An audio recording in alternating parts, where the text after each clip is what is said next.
My name is Lisa. I am 35 years old. I work in a small office in the city. I sit at a desk and type on a computer all day. My life used to feel simple. I had a home, a job, and a husband. His name is Tom. We met when I was 25. He was quiet and kind. I liked his smile and the way he listened. We dated for 1 year, then we got married. In the beginning, everything felt special. Tom brought flowers. He opened doors. He asked about my day. We walked hand in hand, and I felt safe beside him. But things are not the same anymore. Now we live in the same house, but it feels cold. He sleeps next to me every night, but it feels like I am lying beside a stranger. I can hear him breathe, but I feel alone. There is no kiss before bed, no hug in the morning, only silence. Every day, Tom leaves for work early. He does not say goodbye. He does not ask if I slept well. He just picks up his bag and walks out the door.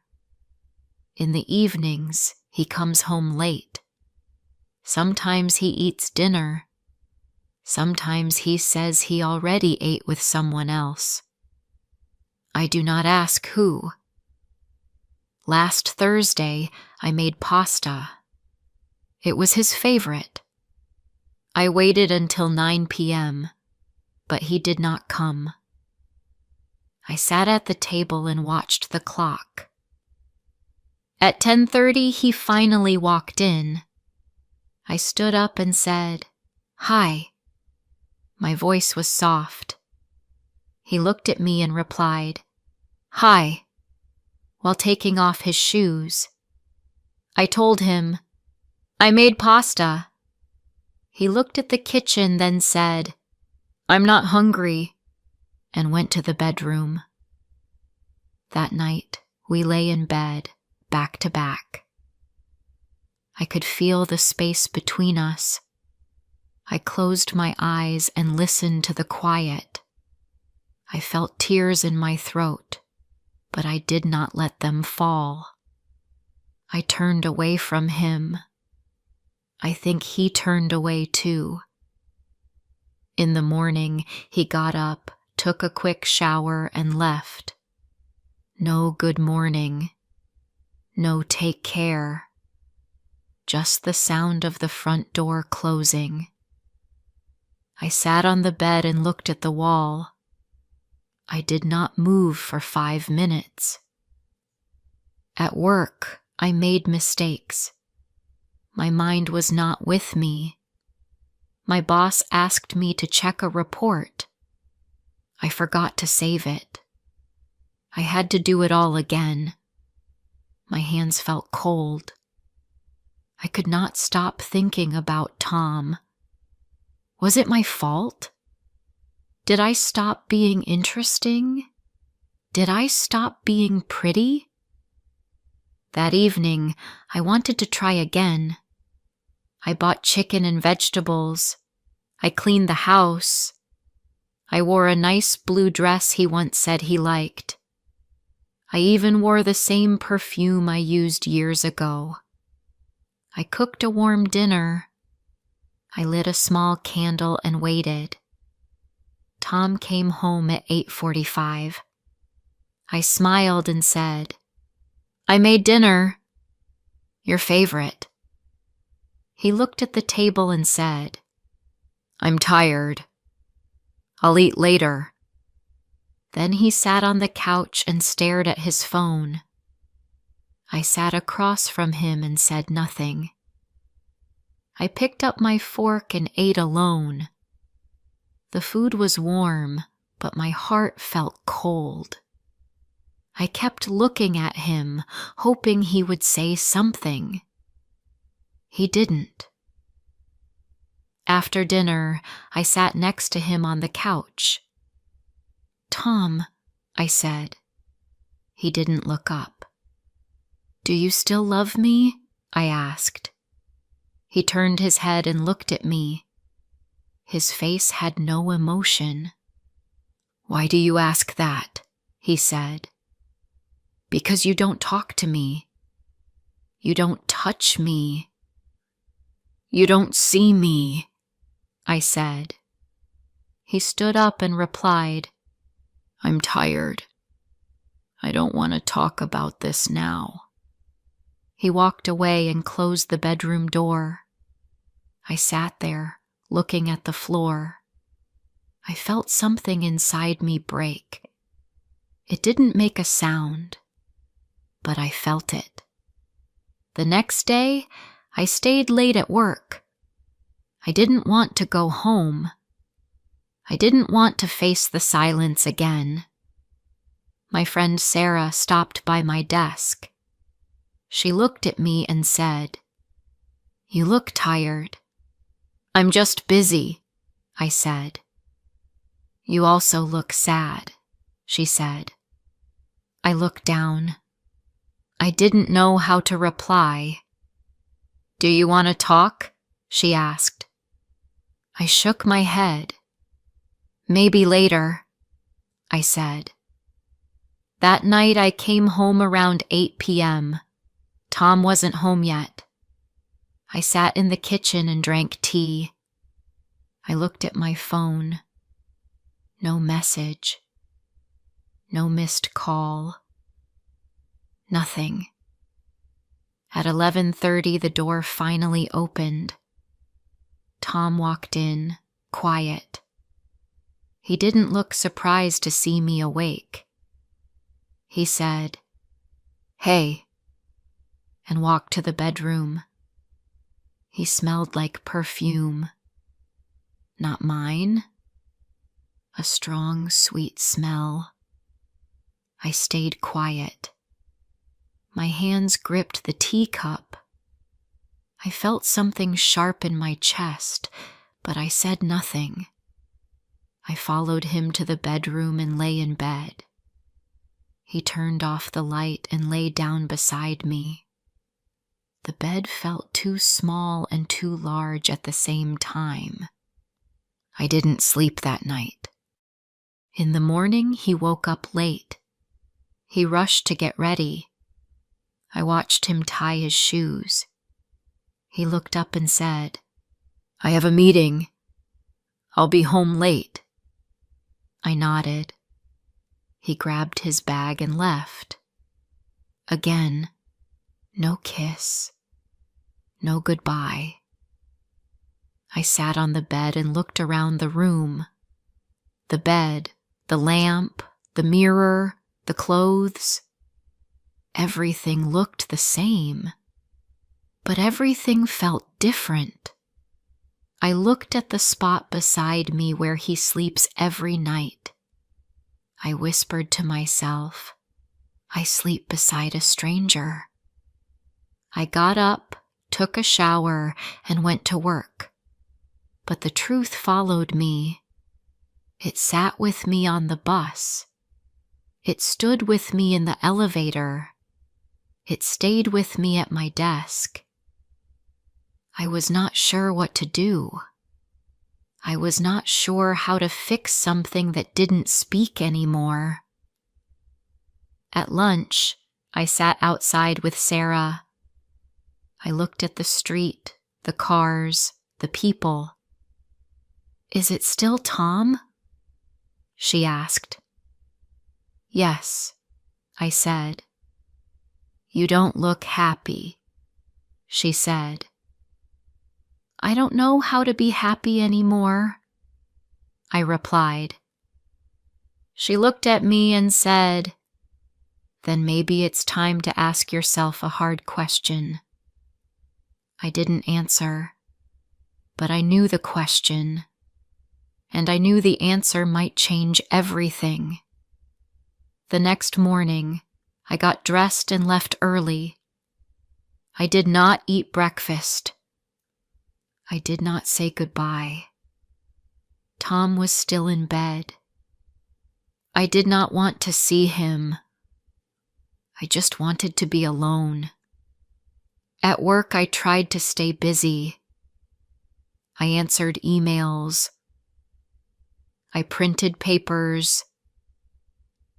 I made coffee. But my heart felt heavy. My hands felt weak. I could not smile. Before I share the rest of my story, I want to ask you something. Where are you listening from?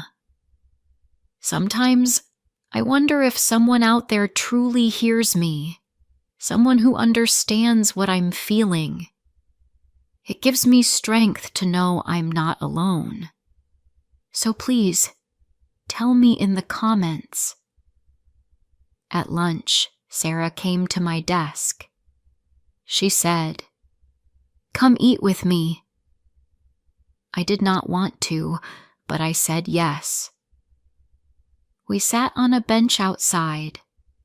The sun was warm. The sky was blue. But inside, I felt cold. Sarah looked at me and said, "Lisa, you do not look okay." I looked down. I feel lost. "Did you talk to Tom?" she asked. I shook my head. He does not talk. He comes home late. He eats alone. He sleeps beside me, but I do not feel him. Do you think he still loves you? I did not know the answer. That night I came home at 7. Tom was not there. I took a shower. I changed into soft clothes. I sat on the bed and looked at my phone. Still no message from him. At 9:30, I heard the door. I stayed in the bedroom. He walked in, looked tired, and placed his bag down. "Hi," he said. "Hi," I replied. He changed his clothes and sat on the couch. He turned on the TV. I walked into the room and sat far from him. "Tom," I said. "Yes?" "Can we talk?" He sighed. "Now?" "Yes." He turned off the TV. "Okay." I looked at him. "Do you still love me?" He looked surprised. "Why are you asking this again?" "Because you act like I'm not here." He stayed quiet. "You come home late. You eat alone. You sleep beside me. But it feels like you're gone." He looked at the floor. "I just want the truth, Tom." He spoke slowly. "I don't know what I feel anymore." His words cut me like a knife. "What do you mean?" He shook his head. "I feel far from you. I feel tired all the time. I don't know how to fix this." "Do you want to fix it?" He did not answer. That silence said more than words. I stood up and walked to the bedroom. I lay down. My eyes filled with tears. He didn't follow me. He just sat there. That night, I did not sleep. I closed my eyes, but my heart stayed awake. The next day, I took the afternoon off. I told my boss I was not feeling well. I walked to a small park. I sat on a bench and looked at the trees. Old people walked past. Kids played on swings. Everyone looked full of life. But I felt empty. I thought about the past. I thought about our first date. I wore a red dress. Tom brought me flowers. He looked nervous and sweet. We laughed at the same jokes. He called me his person. I thought we would grow old together. But now, we were just quiet people in the same house. My phone buzzed. It was Sarah. "How are you feeling?" I typed, "Like I live with a stranger." That night, I made soup. I placed 2 bowls on the table. I waited. Tom came home at 8:15. He looked surprised. "I made dinner," I said. He sat down. "Thanks." We ate in silence. After a few minutes, I spoke. "Tom, I want to try. Do you?" He looked at me. "I don't know," I said. "You need to know." He stood up and said, "I'm sorry. I can't do this now." He walked to the bedroom and closed the door. I sat alone and looked at my bowl. The soup was still warm, but I felt frozen. That weekend, I stayed in. I cleaned the house. I did the laundry. I baked bread. Tom was home, but we did not talk. He watched TV. He played with his phone. He left to get coffee.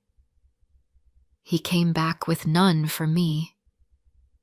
I sat on the bed Sunday night and looked at the wall. This is not love, I thought.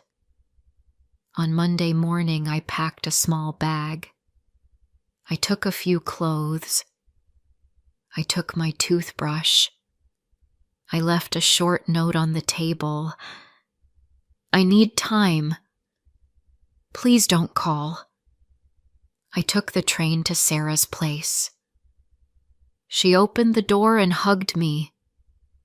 "I can sleep on the sofa," I said. "No," she said. "You take my bed." I looked at her and cried. I did not want to, but I did. That night, I lay in Sarah's bed. I looked at the ceiling.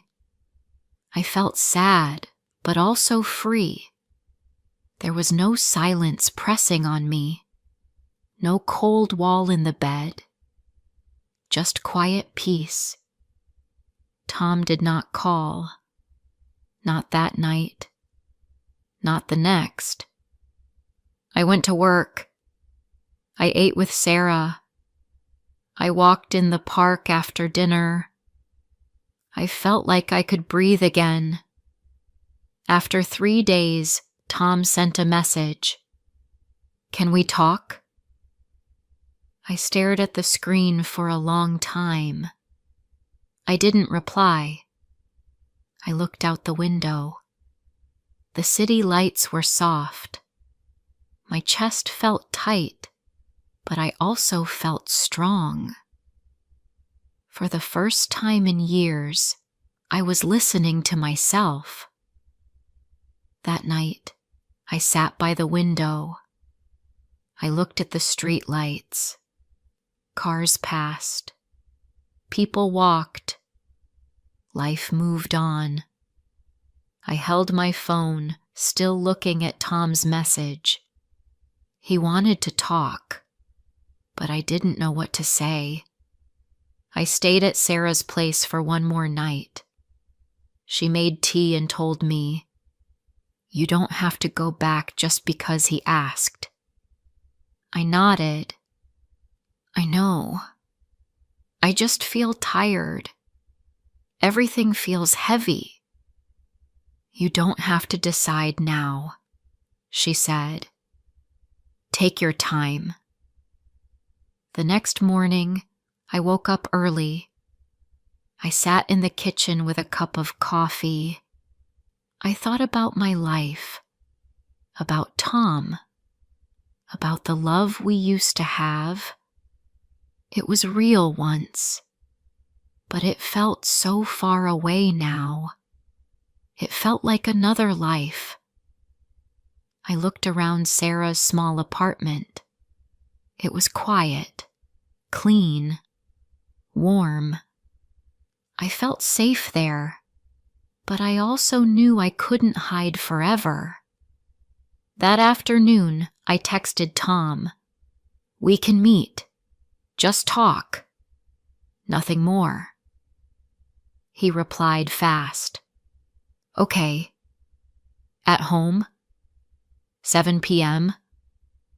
Okay." At 6:30, I stood outside our door. My heart beat fast. I held my bag close. I didn't know if I was ready. I didn't know what I wanted to hear. I opened the door. Tom was already there. He looked different. Not sad. Not angry. Just quiet. He said, "Hi." I said, "Hi." I walked in and sat on the edge of the couch.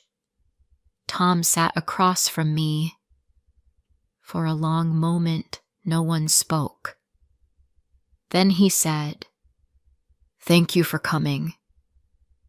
I nodded. He looked down and said, "I've been thinking a lot."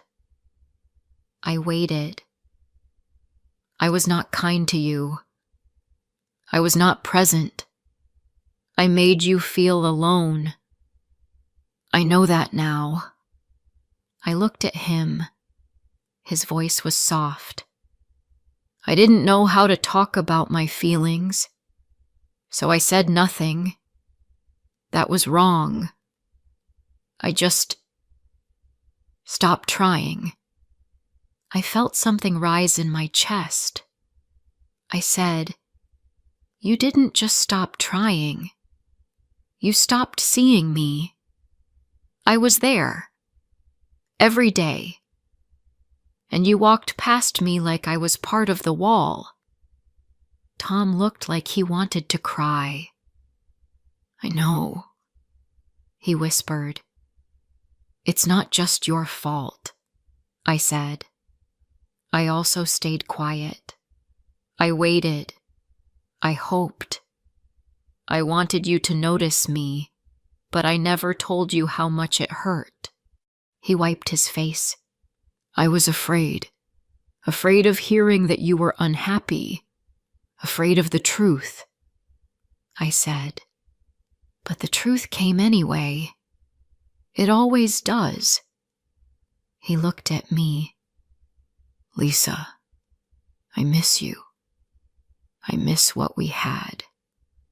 I want to try again. If you'll let me." I sat still. I thought about all the quiet nights, the lonely dinners, the empty space beside me in bed. I looked at the couch, at the table, at the floor. Every part of the house held memories, good and bad. Then I said, "Tom, I'm tired.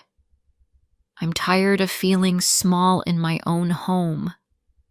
I came today to listen, not to decide." He nodded slowly. "That's fair. I don't hate you," I said. "But I don't know if I can trust you again. Not yet." He didn't fight. He didn't push. He said, "I'll wait." I picked up my bag. "I'll go now." "Okay," he said. "Take care." I walked out the door. The air outside felt cold, but my heart felt clear. Over the next few days, I stayed at Sarah's place. I went to work. I listened to music. I read small books. I talked more. I smiled more. Sometimes I cried, but the pain started to feel lighter. One evening, Sarah asked, "Do you think you'll go back?" I said, "I don't know. Maybe. But not as the same woman. Not with the same silence." "You're stronger now," she said. "Maybe," I said. "Or maybe I just remember who I was before." The next weekend, I met Tom again. This time, we went to a small coffee shop near the park. He looked nervous. I sat across from him. He said, "I started seeing a counselor. Just one session so far." I was surprised. Why? To learn how to talk, how to listen, how to fix the parts of me that forgot how to care. I nodded. "That's good. I'm not asking you to move back now," he said. "I just want to be better." I looked at his eyes. "Not for me. For yourself." "Yes," he said. "For myself. And maybe for us." We sat in silence for a minute. It was not a heavy silence. It felt honest. I said, "I'm still hurt, Tom. I'm still unsure." "I understand. Sometimes I still feel like I slept beside a stranger." He looked down. I was that stranger. We finished our drinks. He said, "Can I see you again?" "Yes," I said, "but slow." "I can do slow," he said. And this time, I believed him. A few weeks passed. We met once a week. No pressure. Just coffee, walks, small talks. He kept going to his sessions. I kept taking time for myself. One Sunday he said, "You look lighter." "I feel lighter," I said. That night, I looked at a photo of us from years ago. We were laughing. We looked young. I didn't cry this time. I smiled. Tom sent a message. "Thank you for giving me a chance to change." I replied, "It's not a second chance. It's a new one." We were not back to normal. Maybe we never would be. But we were not strangers anymore. We were two people learning to speak again, to hear again, to feel again. If you liked my story, please like, comment, and share. More simple and emotional stories are coming soon.